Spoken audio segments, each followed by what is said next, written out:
This was an event dedicated to freedom of speech that was supposed to bring together members of both parties with members of the press. And in a certain way it did, because the fact that they just unified, I saw a room that was just totally unified. It was in one way very beautiful, a very beautiful thing to see. A man charged a security checkpoint armed with multiple weapons, and he was taken down by some very brave members of Secret Service, and they acted very quickly and have just released, for purposes of transparency, clarity, I've ordered it to be put out. You probably have it by now, put out on Truth and put out on many of the platforms. A tape showing the violence of this thug that attacked our Constitution, and also showing how quickly Secret Service and law enforcement acted on our country's behalf. Really did a great job. One officer was shot, but saved by the fact that he was wearing obviously a very good bulletproof vest. He was shot from very close distance with a very powerful gun, and the vest did the job. I just spoke to the officer, and he's doing great. He's in great shape. He has very high spirits, and we told him we love him and respect him, and he's a very proud guy. He's very proud of what he does, Secret Service agent.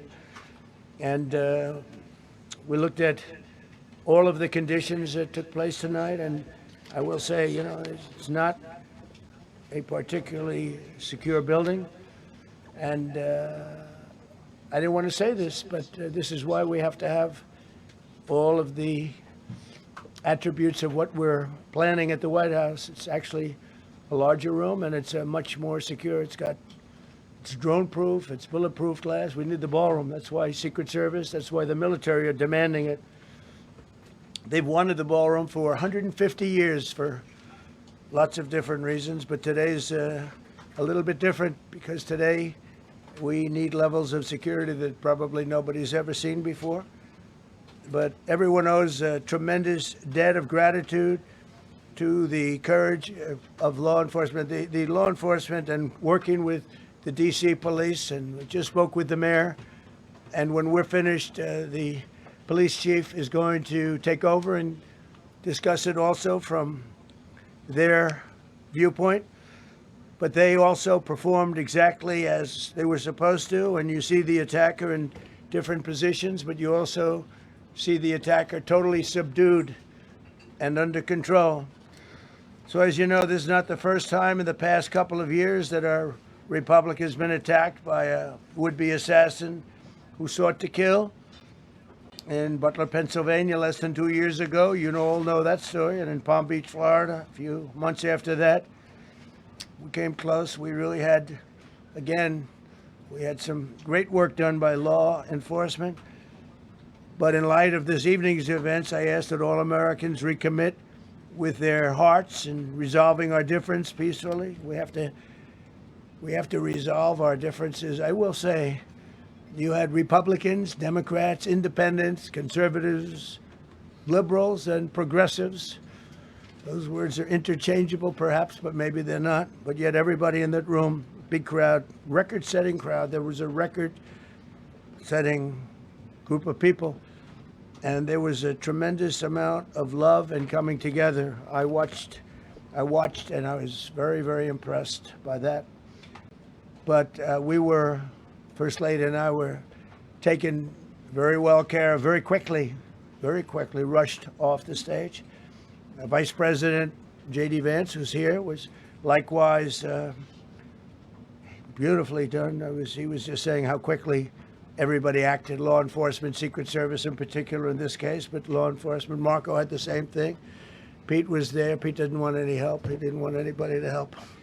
He doesn't want anybody to help him, but he did get some, didn't you? And I think you also said that it was very impressive. So with that, I'd like to ask Todd Blanche to come up, say a few words, and tell you it's already underway. The man has been captured. They're going to his apartment. I guess he lives in California. And he's a sick person, a very sick person. And we don't want things like this to happen. I think it's very important that I say, though, and I told the representatives of the evening, they did such a beautiful job. It was such a beautiful evening.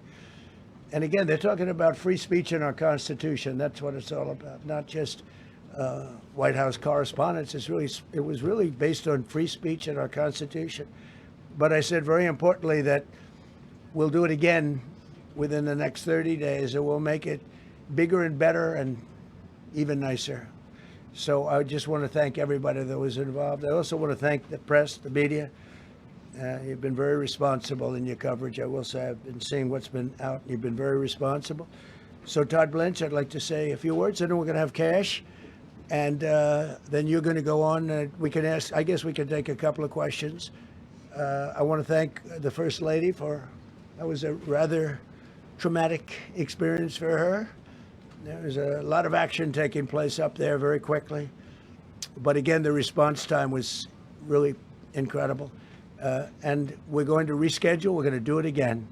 We're not going to let anybody take over our society. We're not going to cancel things out because we can't do that. We wanted to stay tonight. I will tell you, I fought like hell to stay. But it was protocol. They said, please, sir, because they didn't know